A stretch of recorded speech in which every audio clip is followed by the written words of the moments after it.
वंदे मातरम साथियों, आज का हमारा टॉपिक है फसल उत्पादन का चैप्टर नंबर 2 पादप पोषण यानी कि पौधों का पोषण हमें करना है। इस चैप्टर के माध्यम से हम जो है पौधों का पोषण समझने वाले हैं। तो चैप्टर नंबर 2 पादप पोषण जो कि हमारी क्लास होने वाली है। अब हम यहाँ समझते हैं भैया कि पादप पोषण का मतलब यानी कि हम इंसान जीवधारी यानी कि जीवों के लिए भोजन। सभी को थालियाँ देखकर बड़े मुंह में जो है पानी आ रहा होगा। यानी कि इंसानों का भोजन हो गया ये और पौधों का भोजन हो गया ये। तो अब ये जो पौधों को जो भोजन हम दे रहे हैं ये क्या क्या हमें देना है और किन किन माध्यमों से हमें देना है उसके बारे में हम समझने वाले हैं, है ना। बड़ा आनंद है भैया भोजन की थालियाँ देखकर। पता नहीं कितने 36 तरह के जो हैं पकवान हमारे सामने हैं। इसी प्रकार से हम पौधों को भी भाई अपना भोजन बताने वाले हैं कि क्या क्या पौधों में हम भोजन का उपयोग करने वाले। तो प्लांट न्यूट्रिशन की बात हम अगर कर रहे हैं, पादप पोषण, तो वह विधि जिसके द्वारा पौधे अपनी वृद्धि एवं परिवर्धन हेतु खनिज तत्वों का क्या करेगा, अवशोषण तथा उपयोग करता है।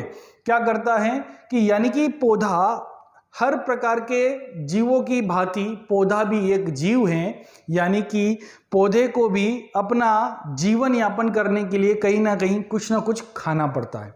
तो उस खाने में पौधा क्या खाता है और खाने में अगर हम उसे बोल दिया जाता है कि अवशोषण तथा उपयोग करते हैं तो वही खनिज पोषक अथवा पादप पोषण कहलाते हैं। यानी कि जो भी पौधा अपने जीवन यापन के लिए जो चीज़ों का अवशोषण करेगा, खाएगा, उपयोग करेगा, उन्हीं खनिज को पादप पोषण कहते हैं। अब ऐसा है भैया कि पौधा जो होता है गुलाब जामुन तो खा नहीं लेगा बेचारा, है ना, और जो है सब्जी पूरी भी खा नहीं लेगा। तो यानी कि वो मृदा के माध्यम से कुछ तत्वों को क्या करेगा, खाएगा। तो वो जो तत्व होते हैं वही क्या कहलाते हैं, पादप पोषण कहलाते हैं। तो ये डेफिनेशन हमारी होती है 12th क्लास के लिए, वेरी इंपॉर्टेंट। पादप पोषण किसे कहते हैं ये डेफिनेशन पूछी जाती है भैया, तो इसलिए इसको विशेष ध्यान आपको देना है पादप पोषण के लिए। अब पादप पोषण की अनिवार्यता की कसौटी के बारे में हम जानेंगे कि यार तत्वों की अनिवार्यता यानी कि पौधा जो होता है वो तत्वों को अवशोषण करता है कि कुछ ही प्रकार के तत्वों का वो उपयोग करता है। उन्हीं तत्वों के बारे में हम समझने वाले। तो यानी कि अनिवार्यता उनके लिए अनिवार्य क्यों होती है, क्योंकि पौधा भी जो होता है शुरुआती जैसे अंकुरण होता है, अंकुरण करके जैसे ही वो जमीन से यानी मृदा से बाहर निकलता है अपनी जड़ें बनाता है।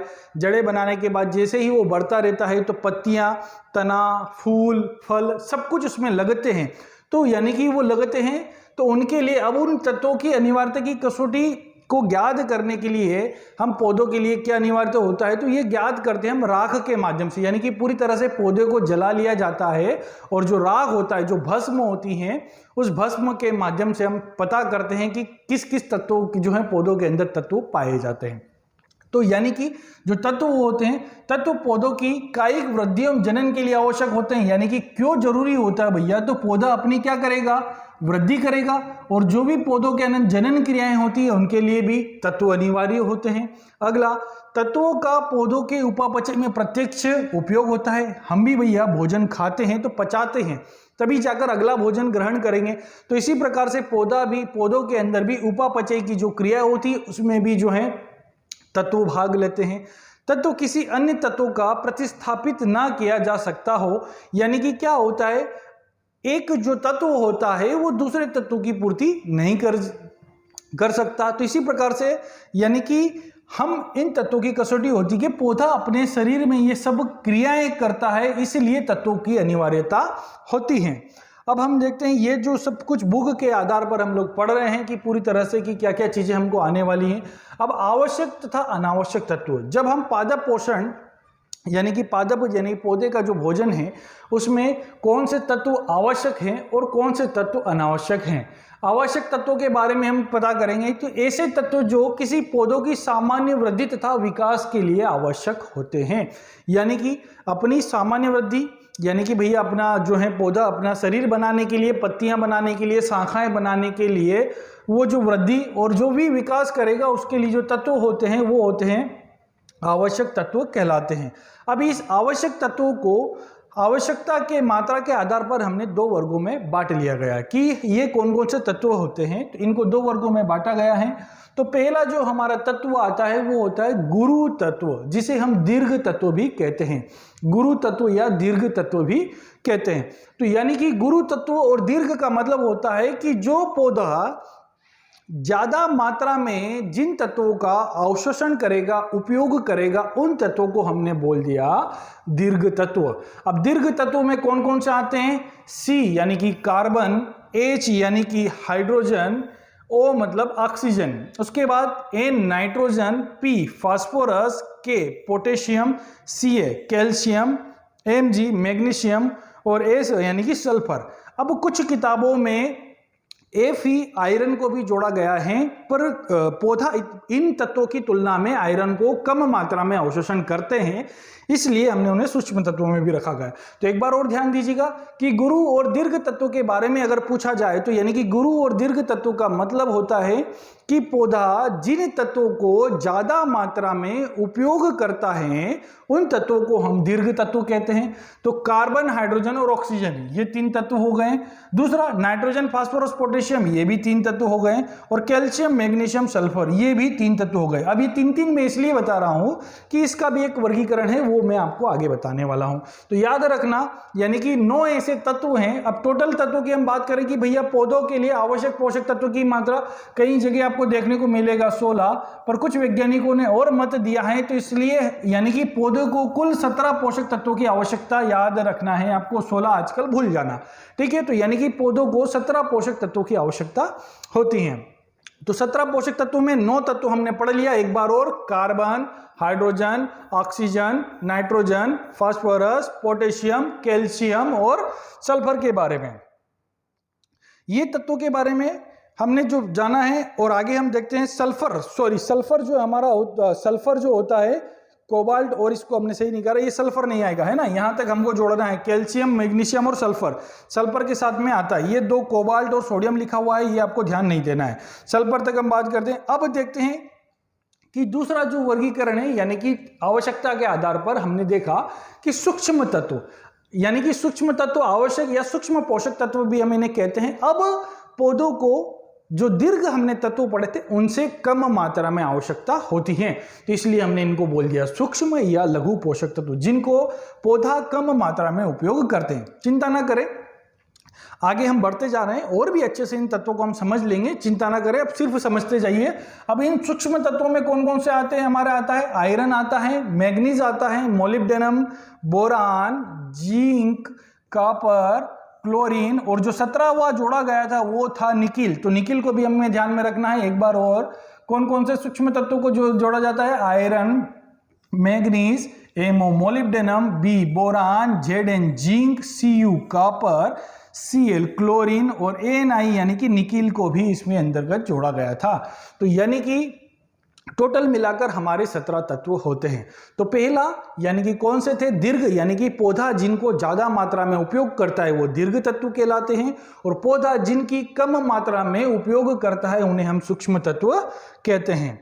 अब आगे इसका हम देखते हैं कि अगर सूक्ष्म तत्व और दीर्घ तत्वों में अब आते हैं कि हमने पढ़ा था आवश्यक और अनावश्यक की बात करें तो अनावश्यक तत्वों को हम देखते हैं। तो जो अनावश्यक तत्व यानी कि ऐसे तत्व जो किसी पौधों की सामान्य वृद्धि तथा विकास के लिए आवश्यक नहीं होते हैं, अनावश्यक तत्व कहलाते हैं। तो यानी कि 17 ही ऐसे तत्व हैं जो कि पौधों की वृद्धि और विकास के लिए आवश्यक होते हैं। अब अनावश्यक तत्वों की बात करें तो अनावश्यक तत्वों में और भी तत्व आते हैं, जैसे कोबाल्ट हुआ, सोडियम हुआ, वेनेडियम हुआ। ये तत्व अनावश्यक हैं किंतु पौधों के लिए लाभकारी हैं। आपको याद रखना है, ये तत्व पौधों के लिए अनावश्यक हैं किंतु क्या है? लाभकारी भी हैं। तो हमने पढ़े 2 तत्व भैया कि सारे ऐसे तत्व जो मृदा के अंदर पाए जाते हैं वो सभी पौधों के लिए आवश्यक नहीं होते हैं। सिर्फ 17 ही पोषक तत्व हैं जो पौधों के लिए आवश्यक होते हैं।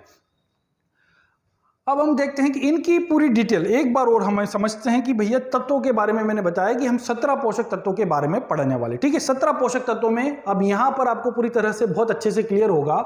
हमने 2 तरह से पढ़े थे कि जो है पहला जो तरह एयर एवं वाटर, जिसे हम बोल सकते हैं संरचनात्मक तत्व, ये याद रखना आपको, संरचनात्मक तत्व, कौन से तत्व? संरचनात्मक तत्व। संरचनात्मक तत्व में आता है हमारा कार्बन, हाइड्रोजन और ऑक्सीजन। दूसरा हम पढ़ते हैं मिनरल्स एलिमेंट यानी कि खनिज तत्व। कौन से तत्व पढ़ते हैं? खनिज तत्व। अब खनिज तत्व को दो भागों में बांट दिया गया था, अभी हमने पढ़ा था। तो खनिज में आता है मैक्रो यानी कि मुख्य तत्व। कौन से? मुख्य तत्व याद रखना है। और दूसरा याद रखना है सूक्ष्म तत्व। कौन से याद रखना है? सूक्ष्म तत्व। अब ये दो तरह से हमारे तत्व हो गए। और मिनरल एलिमेंट यानी कि खनिज तत्व लिख देते हैं, खनिज तत्व। अब संरचनात्मक में तो हमारे तीन आते हैं, कौन कौन से? कार्बन, हाइड्रोजन और ऑक्सीजन। अब खनिज तत्व की अगर हम बात करें तो इसको दो भागों में बांट दिया गया है, मुख्य पोषक तत्व और सूक्ष्म पोषक तत्व। अब मुख्य पोषक तत्व जो हैं उनको भी दो भागों में बांटा गया है, प्राइमरी यानी कि प्राथमिक मुख्य पोषक तत्व, ये भी याद रखना है, प्राथमिक। और दूसरा आता है हमारा द्वितीयक। कौन कौन से आते हैं? प्राथमिक और द्वितीयक। इनको भी और अच्छे से समझेंगे, चिंता ना करें। तो प्राथमिक तत्व का मतलब होता है कि पौधे का जो है बहुत ज्यादा मात्रा में उपयोग करने वाले तत्व। तो कौन कौन से हो गए? नाइट्रोजन, फॉस्फोरस और पोटेशियम, NPK, जिनकी बहुत ज्यादा मात्रा में पौधा उपयोग करता है। दूसरा आता है द्वितीयक तत्व यानी कि प्राथमिक तत्वों से थोड़ा सा कम उपयोग करते हैं, तो जिसे बोल सकते हैं कैल्शियम, मैग्नीशियम और सल्फर। ये जो तत्व हैं इनको पौधा थोड़ी बहुत कम मात्रा में उपयोग करता है। अब बात करते हैं हम बिल्कुल कम मात्रा में, यानी कि पूछा जाता है कि 1 ppm से भी कम, 1 ppm से भी कम इनका उपयोग करते हैं। तो कौन कौन से आते हैं? Zinc, copper, manganese, iron, boron, molybdenum, chlorine और निकिल। ये जो तत्व होते हैं सूक्ष्म तत्व होते हैं 8। कौन से सूक्ष्म तत्व? सूक्ष्म तत्वों की संख्या 8। और मैक्रो यानी कि मुख्य पोषक तत्वों की संख्या कितनी? जो कि मुख्य पोषक तत्वों की संख्या कितनी? 6। तो यानी कि 6 तत्वों में 3 हो गए प्राथमिक और 3 हो गए द्वितीयक, ठीक है। और जो 3 बचे हमारे वो हो गए संरचनात्मक तत्व, जिनको पौधा कहाँ से भैया? एयर यानी कि हवा से और पानी से इसका उपयोग करते हैं। तो इन्हें हम बोलते हैं, ये है तत्वों का वर्गीकरण। पूछा जाता है कई बार, एक बार और थोड़ा सा रिपीट आप कर लीजिएगा। संरचनात्मक तत्व कार्बन, हाइड्रोजन और ऑक्सीजन, जिनको पौधा हवा और पानी से लेता है। दूसरा खनिज तत्व की बात करें तो खनिज तत्व में मुख्य तत्व और सूक्ष्म तत्व आते हैं। तो मुख्य तत्व में दो प्रकार से बांट दिया गया है, जैसे प्राथमिक तत्व और दूसरा बोलते हैं द्वितीयक तत्व। तो प्राथमिक तत्व में आता है नाइट्रोजन, फास्फोरस और पोटेशियम, जिनका पौधा बहुत ज्यादा मात्रा में उपयोग करता है, और थोड़ी कम मात्रा में उपयोग करता है जिसे हम द्वितीयक तत्व कहते हैं, कैल्शियम, मैग्नीशियम, सल्फर। और बहुत कम मात्रा में उपयोग करता है, वो मात्रा में उपयोग कम करते हैं पर आवश्यक होते हैं, zinc, copper, manganese, iron, boron, molybdenum, chlorine और निकिल।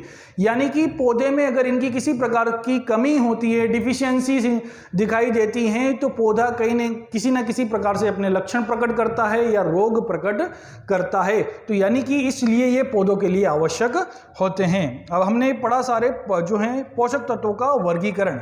अब पोषक तत्वों के वर्गीकरण के साथ हम समझते हैं बहुत अच्छी चीज़, जैसे अभी हमने बताया था, ठीक है, कि पौधों का, यानी कि ये किसका भोजन हुआ? हमारा। ये किसका भोजन हुआ? पौधों का, ठीक है। तो यानी कि अब हमारे भोजन के रूप में हम समझते हैं कि भैया हम जो हैं सबसे ज्यादा मात्रा में किसका उपयोग करते हैं? रोटी खाते हैं। क्या खाते हैं हम सबसे ज्यादा मात्रा में? रोटी खाते हैं। तो यानी कि जो रोटी खाते हैं हम खाते हैं सबसे ज्यादा मात्रा में रोटी, और पौधे खाते हैं सबसे ज्यादा मात्रा में NPK। याद रखना NPK।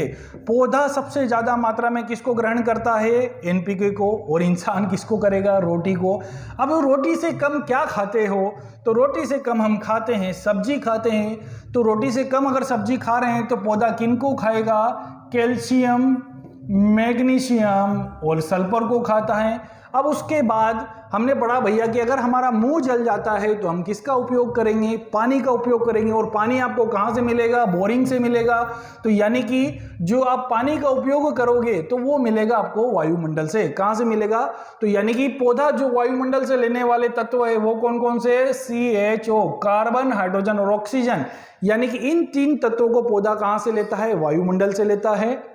शुरू से हम करते हैं कैल्शियम, हाइड्रोजन और ऑक्सीजन, यानी कि ये कहाँ से ले रहा है पौधा, वायुमंडल से ले रहा है। उसके बाद भैया रोटी हम ज़्यादा मात्रा में खाते हैं, तो यानी कि एनपीके, पौधा ज़्यादा मात्रा में किसका उपयोग करेगा, एनपीके का करेगा। उसके बाद थोड़ी सी कम मात्रा में हम खाते हैं कैल्शियम, मैग्नीशियम, सल्फर। और दूसरा, इसके बाद हम खाते हैं स्वाद अनुसार, यानी कि थोड़ा बहुत मुंह में मीठा मिल जाए, मिर्ची मिल जाए, चटनी मिल जाए, इस प्रकार के हम थोड़ा सा खाते हैं जो कि स्वाद अनुसार हमको मिल जाता है। तो इन चीज़ों का हम उपयोग करें तो सेम इसी प्रकार से, अब रोज़ तो मिलता ही नहीं है, कभी कभी मिल जाता है। भैया गुलाब जामुन की बात करें तो इस गुलाब जामुन और चटनी के रूप में पौधा लेता है सूक्ष्म तत्वों को। कौन से तत्वों को, सूक्ष्म तत्वों को लेते हैं, जो कि कौन कौन से आते हैं हमारे, जिंक हुआ, आयरन हुआ, मैग्नीज हुआ, बोरान हुआ, मोलिब्डेनम हुआ। इन तत्वों को पौधा क्या करता है, कुछ ही छोटे मात्रा में, यानी कि स्वाद अनुसार या गुलाब जामुन के रूप में या चटनी के रूप में पौधा ग्रहण करता है। अब मुझे लगता है कि आप लोगों को थोड़ा बहुत समझ में आ रहा होगा। अगर समझ में इस प्रकार से अगर आ रहा है तो अपने दोस्तों को वीडियो लिंक शेयर करिए और उनको भी बताइए भैया कि 12th में अगर अच्छे परसेंटेज बनाना है तो वीडियो को जरूर देखते रहिए, ताकि हमको थोड़ी चीज़ें अच्छे से समझ में आ रही होगी। तो इसी प्रकार से वीडियो को शेयर करिए, लाइक करिए और सब्सक्राइब भी करिए, ताकि आने वाले वीडियो आपके नोटिफिकेशन तुरंत आपके पास पहुंचते रहे। अब इसी प्रकार से हम आगे देखते हैं भैया कि खनिज एवं अखनिज तत्व, दो प्रकार के तत्व हम पढ़ चुके हैं। खनिज तत्व कौन कौन से थे, वे आवश्यक तत्वों को पौधों कहां से लेता है, यानी कि खनिज तत्व यानी कि मृदा से प्राप्त करता है। कहां से प्राप्त करेगा भैया, यानी कि जो पौधा, जो तत्व को ग्रहण पौधा कहां से कर रहा है, मिट्टी से कर रहा है, उन तत्वों को हमने बोल दिया खनिज तत्व। ठीक है, यानी कि अभी हम पढ़ के ये भी पढ़ लिया हमने, डबल फिर भी पढ़ रहे हैं, अब खनिज तत्व भी पढ़ लिया, उसके बाद अखनिज तत्व भी पढ़े हमने। तो वे अखनिज तत्व याद रखना, वे आवश्यक तत्व जिन्हें पौधा कहां से लेता है, वायु या जल से लेता है। कहां से लेगा, वायु व जल से प्राप्त करता है, तो उन्हें हम बोलते हैं अखनिज तत्व। जैसे कि दो थे, कार्बन, हाइड्रोजन और ऑक्सीजन, इनको हम बोलते हैं अखनिज तत्व। क्यों, क्योंकि पौधा इनको कहां से ले लेता है, वायुमंडल से प्राप्त कर लेता है, तो इन्हें हम बोलते हैं अखनिज तत्व। और जिन तत्वों को पौधा मृदा के माध्यम से लेता है उन्हें हम बोलते हैं खनिज तत्व। अब बात करते हैं पौधों में खनिज तत्वों का महत्व, यानी कि जो खनिज तत्व, यानी कि ये जो सारे जो तत्व हैं पौधा जब ग्रहण कर रहा है तो इसमें क्या महत्व इसके होते हैं। तो पौधों में खनिज तत्व का मतलब पादप शरीर के अवयव, यानी कि पौधे के अंदर भी कुछ ऐसे अवयव एंजाइम्स पाए जाते हैं। एंजाइम के साथ में जो है न्यूक्लिक अम्ल वगैरह बहुत सारी जो चीज़ें पाई जाती हैं, डीएनए, आरएनए, कोशिका द्रव, जीव द्रव, ये सारी जो चीज़ें पौधों के अंदर पाई जाती हैं, तो उसके निर्माण के लिए इन तत्वों की आवश्यकता होती है। परासरण दाब को बनाए रखने के लिए भी तत्वों की आवश्यकता होती है। पीएच एवं बफर का प्रभाव, यानी कि इन चीजों को भी मेंटेन करने के लिए पौधे को तत्वों की आवश्यकता होती है। कोशिका कला की जो है परागम्यता का नियम, यानी कि सेल मेम्ब्रेन, सेल को व्यवस्थित सुचारू रूप से चलाने के लिए भी तत्वों की आवश्यकता होती है। विषाक्त प्रभाव, कुछ ऐसे तत्व हैं जो पौधों में विषैले प्रभाव छोड़ते हैं, और कुछ तत्व ऐसे होते हैं जो उन विषैले प्रभाव को संतुलनकारी प्रभाव में क्या कर देते हैं, कम कर देते हैं। और उत्प्रेरक प्रभाव, यानी कि एक ऐसा तत्व होता है जो कि दूसरे तत्वों की कभी पूर्ति नहीं कर सकता, तो उसे उत्प्रेरक प्रभाव यानी कि उत्प्रेरक प्रभाव के रूप में जो है पौधा उपयोग करता है। तो इस प्रकार से यानी कि जो जितने भी एलिमेंट्स हैं, जितने भी तत्व हैं, वो सारे पौधों में इस प्रकार से काम करते हैं। अब हम आगे देखते हैं कि इसी प्रकार से पौधों में बात करते हैं तत्वों की अनिवार्यता का निर्धारण। अगला आता है कि हम कैसे पता लगाएं कि पौधों को तत्वों की आवश्यकता होती है और कौन सा तत्व कैसे उपयोग में लाया जाता है। तो पहला होता है तत्वों की अनिवार्यता का निर्धारण करना। तो पहला हमारा आता है विलयन संवर्धन, कि हम कैसे पता करें कि इस तत्व की कमी के कारण पौधा ये लक्षण प्रकट कर रहा है। तो ये आपको प्रैक्टिकल करना होगा, ठीक है। तो प्रैक्टिकल के माध्यम से हम समझते हैं कि हम पढ़ते हैं सॉल्यूशन कल्चर, यानी कि विलयन, यानी कि लिक्विड हम ऐसा फॉर्म लेते हैं, ऐसा लिक्विड, दो प्रकार के हम जार लेते हैं, ठीक है। तो दो प्रकार के जार लेते हैं, एक में क्या होगा, हमारा पूरा सॉल्यूशन, यानी कि सभी प्रकार के जो तत्व होंगे उनके समान मात्रा में आपको क्या कर देना है, भर दिया जाता है, समान मात्रा में तत्वों को भर दिया जाता है। अब दूसरा जो विलयन आप लेंगे, जिसका आपको क्या करना है, पता लगाना है कि किस तत्व से क्या कमी होती है, तो उस तत्व को उस विलयन में नहीं रखा जाता है। यानी कि इसमें हमने क्या कर दिया, इस विलयन में हमने सारे ही 17 पोषक तत्व, कितने तत्वों को मिला दिया? 17 ही पोषक तत्वों को मिला दिया ताकि पौधा क्या करे? आसानी से वृद्धि करे। अब जिस तत्व के बारे में आपको ज्ञात करना है, तो यानी कि इसमें हमने क्या करे कि 16 तत्व लिए। अगर हमने कौन सा नहीं मिलाया? मान लिया जाता है कि हमने नाइट्रोजन नहीं मिलाया, तो यानी कि जिस तत्व के बारे में आपको अध्ययन करना है उस तत्व को आप इसमें नहीं मिलाते हैं। इस प्रकार से जब आप इसमें नहीं होगा तो पौधा कुछ न कुछ लक्षण प्रकट करेगा। तो उसी प्रकार से हम ज्ञात करते हैं कि नाइट्रोजन होने से और ना होने से पौधों में क्या क्रियाएं होती हैं। इस प्रकार से पौधों के लिए तत्वों की जो है निर्धारण किया जाता है, उसे कहा जाता है विलयन संवर्धन। सेम इसी प्रकार से अगर आपको दूसरी प्रक्रिया के माध्यम से हम अगर ज्ञात करेंगे, कैसे? ये बालू संवर्धन अगला होता है हमारा बालू संवर्धन। तो सेम इसी प्रकार से अब जब हमने सॉल्यूशन लिया था तो सॉल्यूशन में भी ज्ञात किया था। अब हम आते हैं बालू संवर्धन में। तो बालू संवर्धन में क्या करना है? आपको जो बालू होती है, बालू मिट्टी लेना है और उसको पूरी तरह से पानी में धो लिया जाता है, जिसमें किसी प्रकार के कोई तत्व नहीं रहते हैं। तो इसी प्रकार से एक पौधों के अंदर, यानी कि जो आपने लगाया कि जिस मिट्टी में, यानी कि जो बालू आपने ली उसमें तो सारे तत्व आपने मिला दिए, और जो मृदा आप दूसरे इसमें ले रहे हैं उसमें भी क्या करना है आपको? भाई इसमें 16 ही रखना है, फिर नाइट्रोजन नहीं रखेंगे क्योंकि नाइट्रोजन के बारे में हमको पता करना है। तो इसलिए जिस तत्व के बारे में आपको अध्ययन करना होता है उस तत्व की उस पौधों के या उस बीकर के अंदर क्या रख दी जाती है? कमी रख दी जाती है। तो फिर हम क्या करते हैं? उसको ज्ञात करते हैं। तो सेम ये जो बा साहब हैं हमारे, ये बा साहब भी यही काम कर रहे हैं कि कौन से तत्वों के द्वारा कौन से पौधे में कौन सी कमी का लक्षण हम प्रकट कर सकते हैं।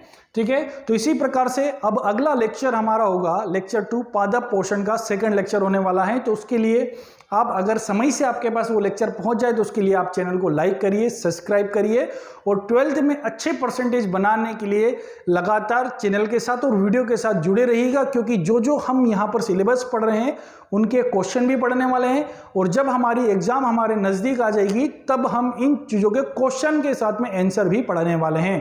तो इसी प्रकार से वीडियो के साथ जुड़े रहिएगा। वंदे मातरम, जय श्री महाकाल।